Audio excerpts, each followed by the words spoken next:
Is it really recommended to get a dental scan, or is it just a foolish waste of money? It's a question I've been asked a lot on the channel. They've told me, Doctor, is it really necessary? My dentist said it wasn't necessary. Others, on the contrary, tell me, my dentist asked for it, but do I need it? Why not just a panoramic? I've been told that's enough. Hey, I had x-rays. Isn't it more than enough with just x-rays? Well, friends, in my opinion, a dental scan is the gold standard for being able to diagnose a complete dental treatment. I'm here with a chessboard right now, and it's no coincidence. I really like chess, but I compare it to dentistry. If you move a piece in chess, you have to think about several things. First of all, why do you want to move the piece? Second, how they're going to attack you. Third, how you're going to attack. You have to have many moves in mind. And chess is fascinating. If you play it, you'll know. A dental scan allows us to see a lot of the patient's full picture. And it's like looking at the board from above. We have all the pieces, we can turn it around, we can study the patient in 3D, and we can really know what's happening without guessing. Imagine if I could only see half the board and not the whole board, and I had to win the game. How am I going to do it without having full visibility? The only exam to this day that gives us this and allows us to have full visibility is the dental scan. Why? When you have a patient in front of you, you're seeing a three-dimensional person. Sure, we have the y-axis, x-axis, and z-axis, but a panoramic or an x-ray only has two axes. It's like if I ask you, looking at this, are these pieces touching or are they not touching? You can't know.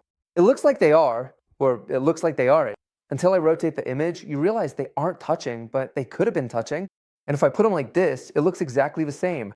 And I'm talking about something really simple, like root overlapping, whether the wisdom tooth is touching the nerve or not. You're going to tell me there are ways to know. Yes, but we're trying to guess because there isn't always certainty about whether it's covering it well or not. On the other hand, when we have a three-dimensional image, we can see exactly where the roots are, which side of the jaw it's on, whether it's on the outside or the inside, how our surgical approach will be. We can plan it better. I give my patients the example. If you were going from Querétaro, where we are, to Mexico City, would you use GPS or would you go with a map? Most would say, well, of course with GPS. I mean, how am I going to get around the city, right? So many streets, traffic. Imagine using the guide we used to use, the red guide. Imagine looking at the streets driving. There's traffic, there's no traffic, there are accidents, there are no accidents. You don't know. You'll get there, but maybe it takes you a day to arrive because you made a mistake and went the wrong way. I don't know. It's an example, right?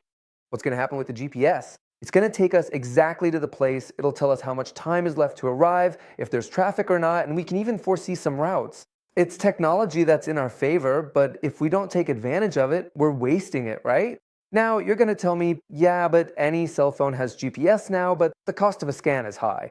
Well, here it goes. If you don't get a scan in your whole life, and suddenly you do, as has happened with many of our patients, and we can discover problems like cysts that were forming there, infections, tumors.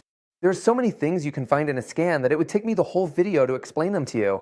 If we can see it beforehand, we're saving a fortune, really, a fortune on dental treatments that will cost us much more later on. It's the best tool for prevention. You'll ask me, why not just do a panoramic x-ray? And if we see something odd, then do a CT scan. Why? Because with a panoramic, we often can't see clearly.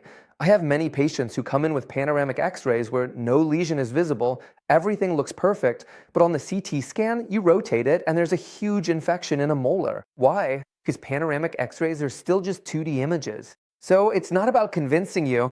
Everyone does what they want. If your dentist doesn't want to do a CT scan and you're happy with them, that's perfect, that's fine. In our clinic, for all our patients, we perform a CT scan as part of their initial diagnosis. Why? Because we don't know for sure what we'll find. And you'll ask me, but doctor, how do you know a CT scan is even necessary? That's exactly the problem. We don't know until we see the CT scan. And often a patient comes in for veneers and you'd think, well, if they're here for veneers, why check the back teeth? Since they're only here for cosmetic dental work. And interestingly, out of every 3 patients, 2 have an infected molar or interproximal cavities that are difficult to diagnose.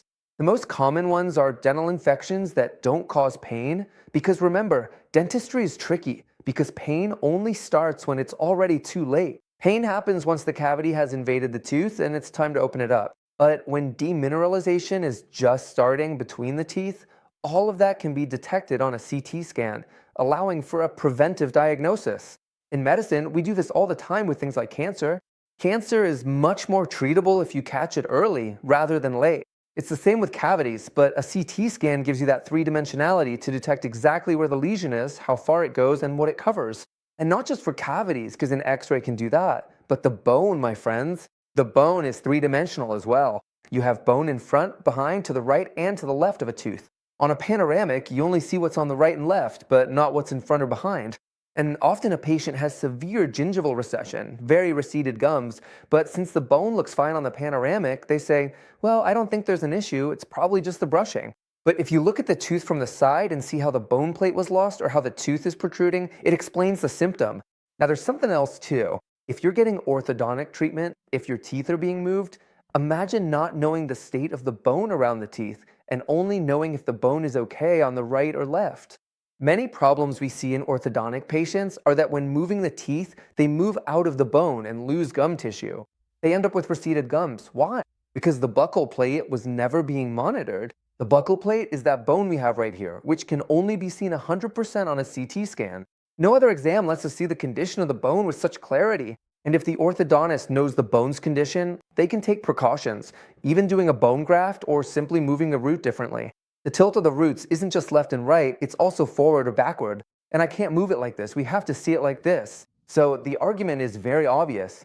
If you want to have an excellent diagnostic tool, get a CT scan at least once in your life, and preferably as soon as possible. Go to your dentist, ask them to read the CT scan because it's a pure gold exam. If you have nothing, what a blessing. What a blessing that you have nothing, that's great. But if you have something, you're gonna detect it in time. Many times those same small x-rays that are taken don't manage to see all the bone. They don't see the condyle, they don't see the joint. These are things that we have to see. For example, we never fail to check the airway.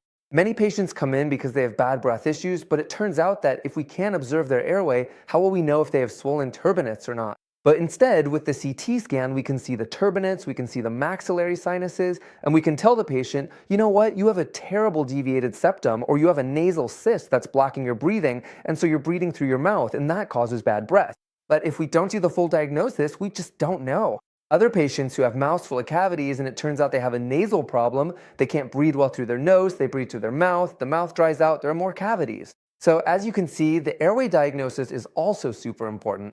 We also have to see how the posterior airway is, if it's collapsed, if the patient snores, if they have apnea. We're never going to be able to know that with normal x-rays, and with the panoramic, it's very complicated to detect it. So it's an exam that helps us with everything. Obviously, if you're going to get it, the dentist should review the entire exam and look at it well, because there's a ton of things that we can observe in that exam. Now, the issue of the price, because they always tell me that the issue is the price, and I agree, I totally agree.